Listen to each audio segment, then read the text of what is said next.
Hello friends, welcome back to Sing Education Planet. So in this video we are taking the last topic of our chapter Quantum Mechanics 2, that is calculation of wave functions of hybrid orbitals. So let me put here the heading first.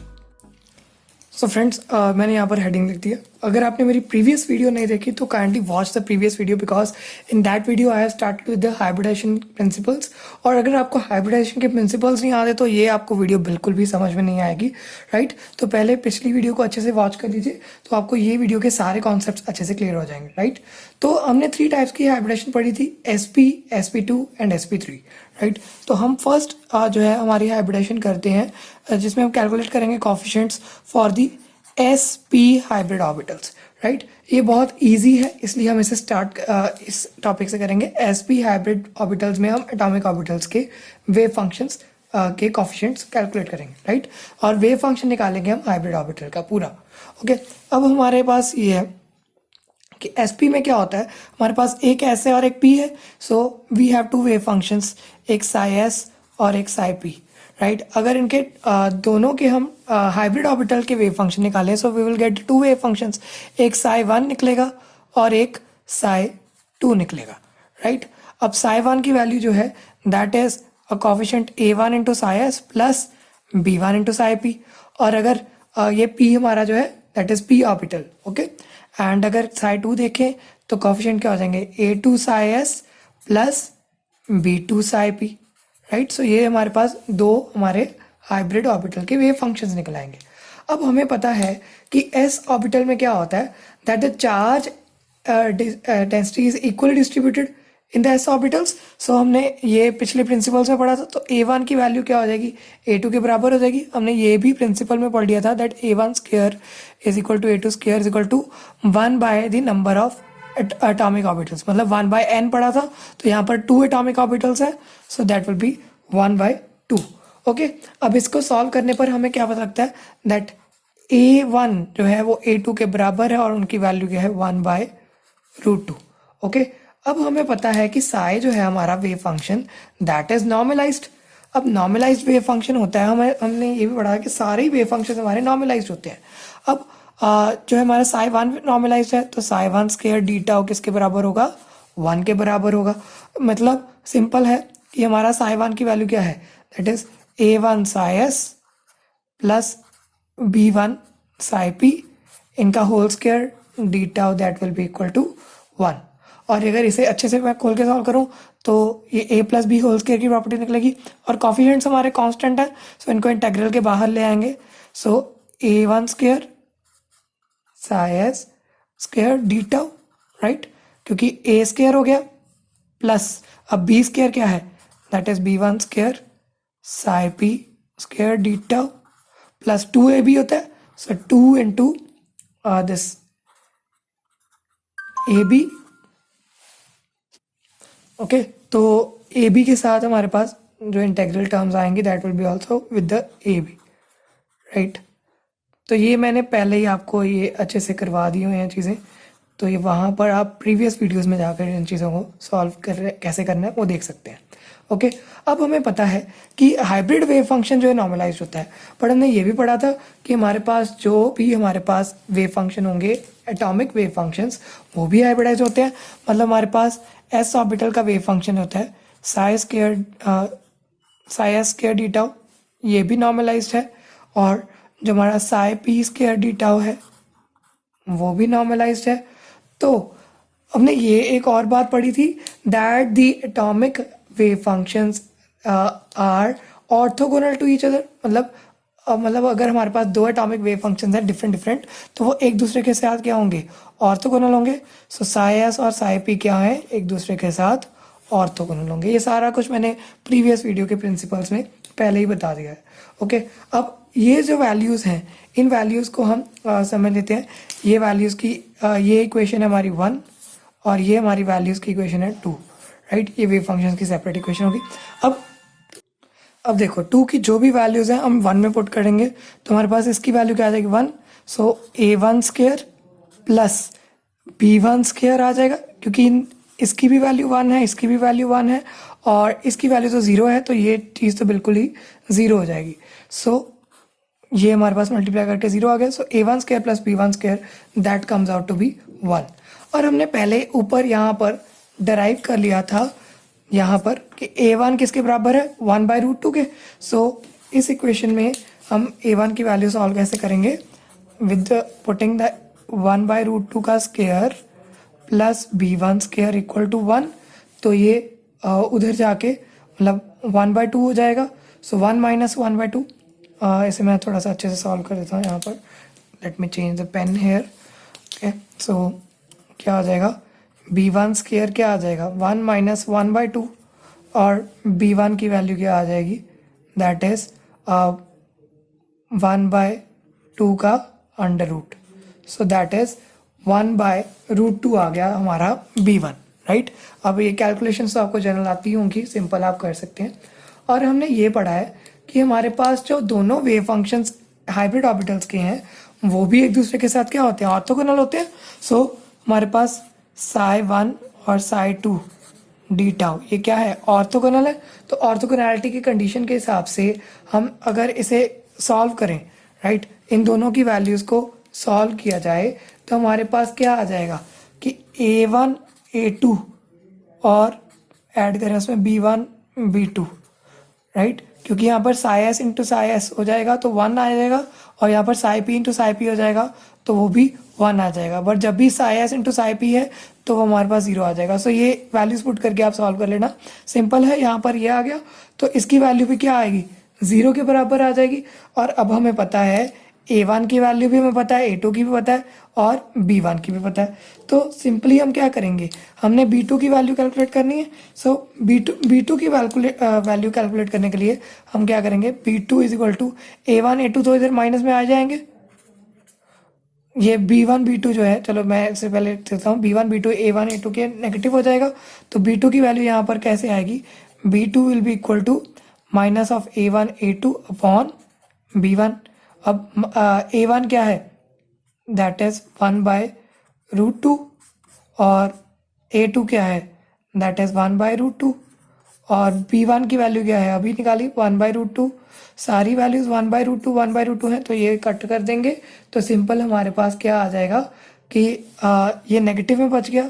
So b2 क्या आएगा, that is minus 1/√2। Okay, यहाँ पर ये हमारा solve हो गया b2। अब ये हमने कॉफिशिएंट्स निकाले, इन कॉफिशिएंट्स की वैल्यूज इन एक्सप्रेशंस में पुट कर देंगे तो हमारे पास जो है वेव फंक्शंस आ जाएंगे फॉर दी हाइब्रिड ऑर्बिटल्स। सो मैं इसको नेक्स्ट शीट पे करता हूँ। सो इसका स्क्रीनशॉट ले लीजिए अच्छे से। अब देखो मैंने फर्स्ट इक्वेशन की ये वैल्यू लिख दिया कि हमारे पास ये इक्वेशन थी। तो इसमें a1 क्या है, दैट इज 1/√2, और ये psi s है, प्लस b1 क्या है, दैट इज ऑल्सो 1/√2, और ये psi p है। अब इसमें 1/√2 कॉमन ले लेते हैं तो हमारे पास psi1 की वैल्यू आ जाएगी 1/√2 psi s plus psi p, that is a wave function for the first hybrid orbital.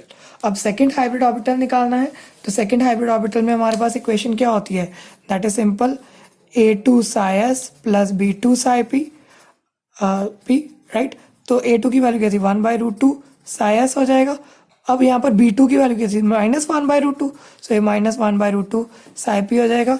और इसका आंसर जो आएगा हम 1/√2 कॉमन लेंगे, psi s minus psi p, यहाँ पर ये प्लस में था और यहाँ पर ये माइनस में आ गया। So these are the two wave functions for the sp hybrid orbital.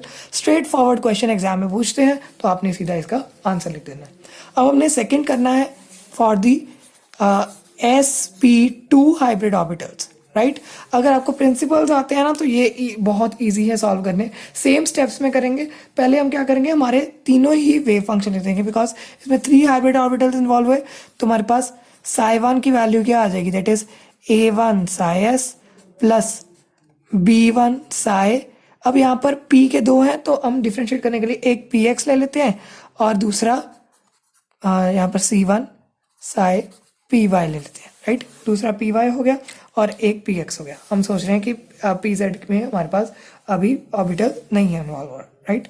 अब सेकेंड हमारा वेव फंक्शन क्या आ जाएगा, दैट इज psi2, उसकी value a2 psi s plus b2 psi px plus c2 psi py। और थर्ड वेव फंक्शन आ जाएगा a3 psi s plus b2 psi px plus c3 psi, sorry यहाँ पर b3 आएगा, C3 psi Py, right.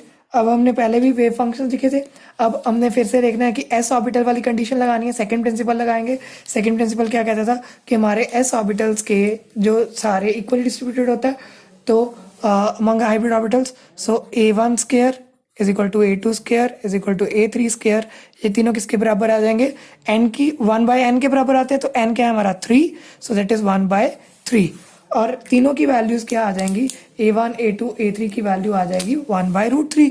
So यहाँ पर a1 is equal to a2 is equal to a3 is equal to 1/√3। मैं थोड़ा सा fast इसलिए चल रहा हूँ कि वीडियो हमारी बहुत लंबी ना हो जाए, सो इसलिए मैं इसको थोड़ा सा फास्ट करा रहा हूँ। तो आप इसको 0.75x स्पीड पर भी लेके चला सकते हैं।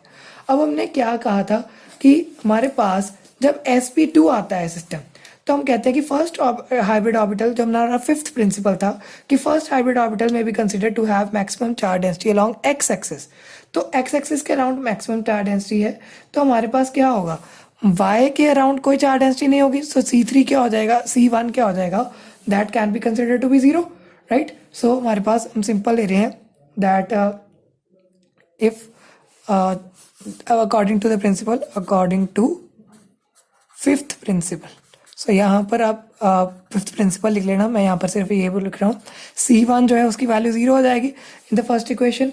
तो हमारे पास क्या रह गया, हमारे जो हाइब्रिड ऑर्बिटल्स हैं इनके जो अगर नॉर्मलाइजेशन कंडीशन लगाते हैं, तो नॉर्मलाइजेशन कंडीशन क्या कहती थी, that a1 square plus b1 square plus c1 square, ये क्या है, इक्वल टू 1 है, तो C1 की वैल्यू तो 0 होगी। तो हमारे पास हमें ये भी पता है C1 की वैल्यू 0 है, A1 की वैल्यू हमने अभी निकाली 1/√3, तो 1/√3 का whole square plus b1 square that is equal to 1। तो हमारे पास इसे सॉल्व करने पर हमारा जो आंसर आता है that comes out to be कि जो b1 है, b1 स्क्वायर को 1/1 माइनस 1/3 कर देंगे, तो दैट इज 2/3, तो b1 is equal to root of 2/3। So आपका यहाँ पर b1 आ गया। Okay, it is clear. अब हम क्या कहते थे कि psi1 और psi2, नेक्स्ट स्टेप में क्या करेंगे, psi1 और psi2 को ऑर्थोगोनल लिख देंगे। तो ये जो है हमारे दोनों ही वेव फंक्शंस क्या हैं, ऑर्थोगोनल है with respect to each other. So psi1 psi2 d tau क्या है, दैट इज 0। और हमारे दोनों different wave functions for psi1 and psi3 are also orthogonal to each other, ये हमने अभी पढ़ा था। तो इसके हिसाब से क्या होएगा, psi1 psi2 ऑर्थोगोनल है, तो इसका मतलब a1 a2 is equal to minus of b1 b2।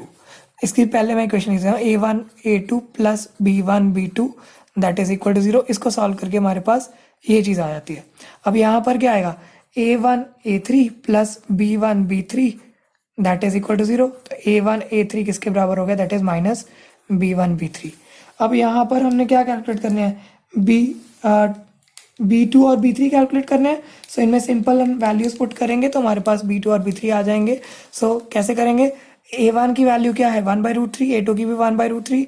सो हमारे पास b2 की वैल्यू क्या आ जाएगी, a1 a2 नेगेटिव में अपॉन b1।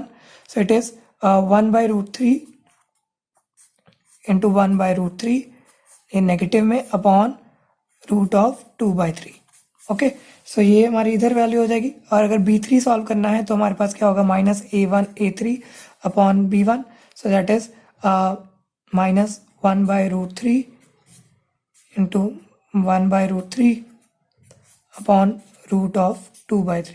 सो हम ये देख रहे हैं कि b1 और b2 और b3 दोनों सेम वैल्यूज आएंगी, और इनको सिंपली सॉल्व करके हमारे पास क्या आंसर आता है, रूट ऑफ 1/6 या फिर 1/√6 आ जाएगा। b2 और b3 भी क्या आ जाएगा, दैट इज माइनस 1/√6। तो ये हमारे पास b2 और b3 की वैल्यूज आ गई। अब हमें पता है कि हमारे दूसरे वेव फंक्शंस भी नॉर्मलाइज्ड होते हैं, जैसे psi2, राइट, उसे सॉल्व करने पर हम c2 निकाल सकते हैं, और psi3 नॉर्मलाइज्ड कंडीशन लगाने पर हम c3 सॉल्व कर सकते हैं। सो मेरे नेक्स्ट पेज करने से पहले आप खुद ही पॉज करके ट्राई करिए, फिर आप चेक करिए कि आपके आंसर सही आ रहे हैं नहीं। सो मैं नेक्स्ट अभी इसको टर्न करता हूँ। सो स्टूडेंट्स, मैंने यहाँ पर psi2 और psi3 की नॉर्मलाइजेशन कंडीशन के बारे में पहले लिख दिया। अब यहाँ पर क्या करेंगे, हम सिंपली देखेंगे psi2 स्क्वायर डी टाउ किसके बराबर होगा, that is also equal to 1। और according to this condition psi 3 square का integral that is also equal to 1। और हमें पता है कि इनके कॉफिशेंट्स के स्क्वायर्स इक्वल टू 1 हो जाएंगे। So that is a2 square plus b2 square plus c2 square that is equal to 1।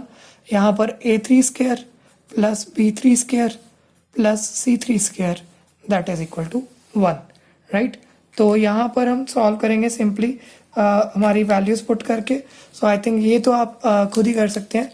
तो सिंपली c2 की वैल्यू यहाँ पर आती है, a1 स्क्वायर क्या था दैट इज़ 1/√3 और b2 स्क्वायर क्या था दैट इज़ 1/√3 1/√6। तो इन दोनों के स्क्वायर सॉल्व करने पर और सॉल्विंग करने पर यहाँ पर आ जाएगा -1/3 -1/6, right. So that is 1/2। So c2 की वैल्यू आ जाती है c2 स्क्वायर की वैल्यू आ जाती है 1/2 और c2 is equal to 1/√2, right. ये सिमिलरली यहाँ पर मैं सॉल्व करूँगा तो यहाँ पर क्या आता है c3 का स्क्वायर जो आता है that is 1 minus a3 square minus b3 square, right. So ये इसके मैं वैल्यूज पुट करूँगा 1/3 प्लस 1/6 हो जाएगा, यहाँ पर माइनस में है, राइट। तो इसमें सिंपल ये आंसर क्या आएगा दैट इज कि 1 माइनस 1/2 सो दैट इज 1/2। सो 3 की वैल्यू आ सकती है that is plus minus 1/√2, right. So c3 आ गया और ये हमारा c2 आ गया। अब हम क्या करेंगे, हम वेव फंक्शंस में इसकी वैल्यू पुट करेंगे। सो हमने 3 वेव फंक्शन स्टार्टिंग में लिखे थे, उनको ही मैं यहाँ पर फिर से लिख देता हूँ। Just wait a second. तो फ्रेंड्स ये वैल्यूज आ गई। अब यहाँ पर हम psi1 निकालने के लिए हम a1 की वैल्यू पुट करेंगे। सो a1 की वैल्यू क्या थी that was 1/√3 psi s plus b1 की वैल्यू क्या थी that was √2/3 psi px, right. और ये c1 तो यहाँ पर 0 ही था। अब यहाँ पर psi2 सॉल्व करूँगा तो a2 क्या था 1/√3 psi s माइनस b2 था माइनस 1/√6 psi px और जो हमारी इसकी वैल्यू थी c2 की दैट इज प्लस 1/√2, राइट। तो सिमिलरली यहाँ पर हमारे psi3 जो है इसमें क्या है 1/√3 जो a3 था psi s प्लस यहाँ पर माइनस में था 1/√6 तो माइनस 1/√6 psi px और यहाँ पर c3 क्या है प्लस माइनस दोनों है तो माइनस वाले लेंगे बिकॉज ये एंटी बॉन्डिंग ऑर्बिटल बनाने की कोशिश कर रहे हैं। So minus 1/√2 psi py, right. So इस तरीके से हमारे 3 वेव फंक्शंस आ गए। सो ये आपको अच्छे से याद होने चाहिए फॉर दी हाइब्रिड ऑर्बिटल्स की कैसे करने हैं। अब लास्ट है हमारा sp3, उसको हम स्टार्ट करते हैं, जस्ट वेट। सो फ्रेंड्स हमारा sp3 है। अब इसमें 4 हाइब्रिड ऑर्बिटल्स बनेंगे। सो psi1 psi2 psi3 और psi4। इनकी वैल्यूज जैसे होंगी सिंपल यहाँ पर क्या होगा a1 psi s plus a2 psi px plus sorry b1 psi px plus c1 psi py plus d1 psi pz, right. इसी तरीके से इसे कंप्लीट करेंगे। सो आप भी कंप्लीट करिए और मैं पॉज करके यहाँ पर कंप्लीट कर देता हूँ, just wait. So I think आपने अभी तक कंप्लीट कर लिया होगा, तो मैंने यहाँ पर ये पूरे लिख दिए। अब फिर से वही स्टेप लगाएंगे पहला वाला कि हमारा जो एस ऑर्बिटल होता है वो सारे डायरेक्शंस में इक्वली डिस्ट्रीब्यूट होता है। सो उसके जो वेव फंक्शंस होंगे उनकी वैल्यूज़ क्या आ जाएगी a1 square is equal to a2 square is equal to a3 square is equal to a4 square और इसकी वैल्यू जो आ जाएगी दैट इज़ 1/n और 1/4 आंसर आ जाएगा। तो यहाँ पर a1 की equal to a2 is equal to a3 is equal to a4 this is equal to 1/2 because इसका √4 होता है 2, राइट। तो ये हमारे पास इसकी वैल्यू आ गई हमारे पास, सिंपल है। अब हम हमने क्या कंसिडर किया था कि अगर सिक्स्थ प्रिंसिपल क्या था according to sixth principle that अगर हमारे पास जो है sp3 हाइब्रिड ऑर्बिटल्स हैं तो हमारे पास वन ऑर्बिटल जो होगा सेकंड ऑर्बिटल जो होता है hybrid orbital that is considered to be in x z plane, right. तो वो एक्स एक्सिस के अराउंड कंसिडर्ड होता है या फिर एक्स जेड प्लेन में है। तो यहाँ पर एक हम बात लेते हैं कि अगर हमारे पास psi1 है फर्स्ट जो है वो हमारा जो हमने क्या कहा था, फिफ्थ प्रिंसिपल में कहा था कि हमारे पास साई 1 जो है फर्स्ट ऑर्बिटल जो है that is concentrated along the x axis, तो वो एक्स एक्सिस में था। तो यहाँ पर फिफ्थ प्रिंसिपल के हिसाब से मैं इसे यहाँ पर कर रहा हूँ कि एक्स एक्सिस में अगर है तो हमारे जो है साई जो हमारे पी वाई और पी जेड के हैं वो दोनों ही इक्वल 0 हो जाएंगे। So psi P Y psi P Z दोनों ही इक्वल टू 0 हो जाते हैं if there is only X axis के अराउंड हमारा जो है साई 1 प्रेजेंट है, राइट। तो ये हमारी कुछ चीज़ें हैं। तो हमारे पास क्या आ जाएगा, C1 भी 0 हो जाएगा और D1 भी 0 हो जाएगा। ये फिफ्थ ऑर्बिटल के लिए हमने केस पढ़ा था, राइट, फिफ्थ प्रिंसिपल के लिए ये फर्स्ट ऑर्बिटल का केस है। तो यहाँ पर हमारे पास ये भी पता है कि साई 1 नॉर्मलाइज्ड है, तो नॉर्मलाइजेशन कंडीशन लगा कर हमारे पास क्या आ जाएगा, A1 square plus B1 square plus C1 square plus D1 square, इनकी वैल्यू क्या आ जाएगी 1 के बराबर। और अभी हमने पढ़ा कि C1 और D1 0 है और A1 की वैल्यू क्या है, दैट इज 1/2। सो B1 की वैल्यू ऑन सॉल्विंग 1 माइनस 1/4, तो हमारे पास आंसर आ जाएगा 3/4, राइट। ये B1 स्क्वायर की वैल्यू आ जाएगी। सो यहाँ पर B1 की वैल्यू आ गई √3/4। So this is our B1। इसी तरीके से हमें ये भी पता है कि साई 1 जो है वो साई 2 और साई 3 और साई 4 तीनों के साथ ऑर्थोगोनल होता है। सो मैं यहाँ पर ऑर्थोगोनैलिटी इक्वेशंस लिख देता हूँ, दैट इज कि psi 1 psi 2 D tau orthogonal, psi 1 psi 3 D tau orthogonal और psi 1 psi 4 D tau that is orthogonal, right. 3 condition हमने लगाई थी। तो फिर से वही जो पिछले स्टेप्स करे हैं सिमिलरली वही स्टेप्स हमने करने हैं यहाँ पर भी, कि हमारे पास क्या है A1 A2 plus B1 B2 क्या आ जाएगा 0। यहाँ पर A1 A3 plus B1 B3 ये भी 0 के बराबर, और A1 A4 plus B1 B4 that is also equal to 0। अब यहाँ पर B2 की वैल्यू क्या आ जाएगी, minus A1 A2 upon B1, B3 की value minus A1 A3 upon B1, और यहाँ पर B4 की value that is minus A1 A4 upon B1। सो ये तीनों ही सिमिलर होती हैं वैल्यूज, और इन तीनों वैल्यूज का हमारे पास सिंपल आंसर आ रहा है, that is B1 is equal to B2 is equal to B4, that comes out to be minus 1/2√3। तो ये आप इतना सा सॉल्व कर लीजिएगा। तो ये हमारे पास फिर से एक value B1 B2 B2 B3 और B4 की वैल्यूज ये आ गई। B1 की हमने यहाँ पर कैलकुलेट करी थी। अब सिक्स्थ प्रिंसिपल क्या कहता है कि हमारे पास सेकेंड हाइब्रिड ऑर्बिटल जो होता है वो XZ प्लेन में होगा, तो PY जो है 0 होगा। According to sixth principle PY जो है वो 0 होना चाहिए। सो हमारा जो है C2 जो होगा that comes out to be 0, mean P1 की कॉन्ट्रीब्यूशन 0 है PY की, तो C2 0 आ जाएगा। सो C2 0 आ जाएगा, तो हम फिर से नॉर्मलाइजेशन कंडीशन लगाएंगे कि हमारा साई 2 जो है दैट इज नॉर्मलाइज्ड। सो हमें पता है साई 2 के कोफिशिएंट्स क्या हैं, सॉरी नॉर्मलाइज्ड है। So A2 square plus B2 square plus C2 square plus D2 square that is equal to 0। So C2 जो है हमारा 0 है, तो यहाँ पर A2 की वैल्यू में पता है 1/2 का स्क्वायर, और B2 की वैल्यू में पता है माइनस 1/2√3 का स्क्वायर, राइट। सो ये हमारे पास सिंपल आ जाएगा। D2 स्क्वायर की वैल्यू यहाँ पर कैसे निकालेंगे, दैट इज 1 माइनस ये 1/2 का स्क्वायर 1/4 हो गया, और 1/2√3 का स्क्वायर ये नेगेटिव में है बट लेकिन negative into negative positive, so that comes out to be 1/12, right. So इसको सॉल्व करेंगे कंप्लीटली 1 माइनस 1/3, तो ये हमारा आ जाएगा सॉरी 2/3 आ गया हमारा D2 का स्क्वायर, राइट। तो हमारे पास D2 की वैल्यू फाइनल क्या आ जाएगी, that is √2/3। I hope it is clear to you. अब D2 के हिसाब से हम कंडीशन लगाएंगे ऑर्थोगोनैलिटी की, और हम निकाल देंगे हमारे नेक्स्ट कोफिशिएंट्स D3 और D4। So wait a second, मैं शीट चेंज करता हूँ यहाँ पर। So as psi 2 is orthogonal to psi3 and psi4, और एक वर्ड यहाँ पर लिखना है सेपरेटली, सेपरेटली ऑर्थोगोनल है, राइट। तो ये हम सेपरेट इक्वेशन सॉल्व करेंगे इन दोनों की। सो क्या आ जाएगा हमारा psi2 psi3 d tau will be equal to 0, और यहाँ पर psi2 psi4 d tau that is also equal to 0।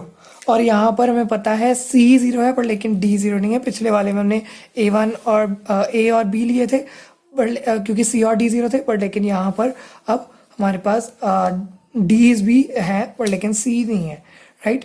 तो इसे सॉल्व करने के लिए हम सिंपल एक्सप्रेशन क्या आ जाएगा psi2 और psi3 का, so a2 a3 plus b2 b3 plus d2 d3 that is equal to 0। और यहाँ पर क्या आ जाएगा a2 a4 plus b2 b4 plus d2 d4 that comes out to be 0, right. I think आपको अच्छे से समझ लग रहा है, अब ये बहुत इजी हो गया होगा आपके लिए सॉल्व करना। तो यहाँ पर से इसके एक्सप्रेशन क्या आ जाएंगे, अब d हमने क्या निकालना है d3, d2 हमने निकाल ही दिया था, राइट। तो यहाँ पर क्या आ जाएगा, ये दोनों टर्म्स माइनस में आ जाएंगे, a2 a3 plus b2 b3, और ये वाली d2 d3 यहाँ थी लेकिन इसका d2 नीचे आ गया, so d2 comes out to be here. Same way से हमारे पास d4 का आ जाएगा minus a2 a4 plus b2 b4 upon d2, right. तो इसको अगर सॉल्व करते हैं तो हमारे पास आंसर्स क्या बनेंगे कि d3 जो है यहाँ पर a2 a3 एक दूसरे के बराबर है और b2 b3 एक दूसरे के बराबर है। तो मैं सिंपली यहाँ पर सॉल्व करके इसका सीधा आंसर लिख रहा हूँ, दैट इज 1/√6। सेम वे से d4 जो है that is also 1/√6। So d3 is equal to d4 is equal to 1/√6। So ये हमें पता लग गया। अब लास्ट हमने क्या करना है, psi3 जो है वो भी नॉर्मलाइज्ड होता है। सो हम क्या करेंगे, एज psi3 इज नॉर्मलाइज्ड, सो क्या आ जाएगा psi3 स्क्वायर d tau का इंटेग्रल 1 के बराबर आ जाएगा। सो psi3 में हम क्या करेंगे, हमारे पास c3 भी इंक्लूड होगा, right.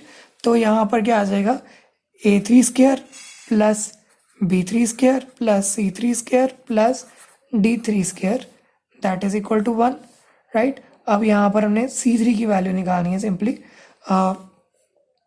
That is comes out to be a3 c3 का स्क्वायर निकालना है तो दैट इज 1 minus a3 square plus b3 square plus d3 square, ये तीनों टर्म्स इधर ले आए, और माइनस 1 माइनस ये a3 का स्क्वायर क्या है, दैट इज 1/2 का स्क्वायर 1/4 प्लस 1/2√3 का स्क्वायर 1/12 प्लस 1/√6 था तो 1/6 आ गया, एंड इनको सॉल्व करके माइनस 1 माइनस 1/2 आया। सो c3 comes out to be 1/2, right. Same calculation हम करेंगे कि हमारे पास क्या है कि ऑर्थोगोनैलिटी लगाएंगे, psi3 और psi4 की ऑर्थोगोनैलिटी लगा के हम psi4 को सॉल्व करेंगे। सो आप खुद स्टार्ट करिए, मैं यहाँ पर नेक्स्ट पेज पर सॉल्व करता हूँ इसे, वेट। सो फ्रेंड्स मैंने यहाँ पर सेम कंडीशन लिख दी है कि हमारे पास a3 a4 b3 b4 c3 c4 और d3 d4 इक्वल टू 0 आ जाएंगे अकॉर्डिंग टू दिस। ये तो आपको समझ आ गया होगा मैंने कैसे किया है, राइट। कोई भी प्रॉब्लम आ रही है मुझे इंस्टाग्राम पर डीएम कर सकते हैं और कमेंट सेक्शन में मेंशन भी कर सकते हैं, आपकी प्रॉब्लम का जरूर मैं हल करूँगा, राइट। तो इस चैप्टर से डरना नहीं है, बहुत इजी है ये पार्ट। एंड अब यहाँ पर सिंपली सभी की वैल्यूज पुट कर दीजिए। सभी की वैल्यूज पुट करके हमने क्या करना है, C4 को सॉल्व करना है। सिंपल C4 को सॉल्व करेंगे और आंसर आ जाएगा हमारा 1 माइनस 1/√2। सो मैंने सिंपल यहाँ पर सॉल्व करा है, तो आप इनमें वैल्यूज पुट करके सिंपल सॉल्व करना है, तो ये कोई मुश्किल पार्ट नहीं है। अब हमें पता है हमारे 4 वेव फंक्शंस थे। सो चारों वेव फंक्शंस के एक्सप्रेशंस निकालने थे। तो हमारे पास क्या था, psi1 जो था that was a1 psi s, तो a1 की वैल्यू क्या है 1/2 psi s plus b1 psi px, तो b1 क्या था that is √3/2 psi px, right. तो हमने b1 की वैल्यू निकाली थी पहले, ओके, तो ये आपको आता ही होगा। अब इसी प्रकार हमारे पास c1 और d1 हमें क्या पता थे, that was equal to 0, right. तो हमारा psi1 जो है इतना ही रहेगा, वेव फंक्शन psi1 इतना ही रहेगा, इससे आगे हमारा नहीं जाएगा बिकॉज c1 और d1 जो है 0 हो जाएंगे। उसी तरह हमारे पास साइड 2 जो है उसमें A2 जो है 1/2 है और B2 जो है दैट इज़ 1/2√3। अब ये नेगेटिव में था तो यहाँ पर मैं नेगेटिव साइन डाल के लिख देता हूँ, आप इसे प्रॉपर कर लीजिएगा साई px। और यहाँ पर क्या था, जो हमारा C2 था that was found to be 0, right. तो हमारे पास D2 की वैल्यू यहाँ पर आएगी, so that is equal to √2/3 and to psi pz आएगा। अब यहाँ पर py नहीं आएगा, आपको ये याद रहना चाहिए क्योंकि इसी की बच्चों की गलती होती है बिकॉज वो समझ के नहीं करते इसे, राइट। सो यहाँ पर अगर साई 3 है तो उसमें सारे कॉफिशेंट्स आएंगे। सो A3 Sai s minus plus आना B3, लेकिन मैं यहाँ पर माइनस सीधे लिख रहा हूँ, plus B3 Sai px plus C3 Sai py, right, plus D3 Sai pz। Okay, मैंने सभी की वैल्यूज पुट कर दी। और जो लास्ट है हमारे पास दैट इज साई 4, तो इसकी क्या आ जाएगी A4 Sai s plus B4 Sai px plus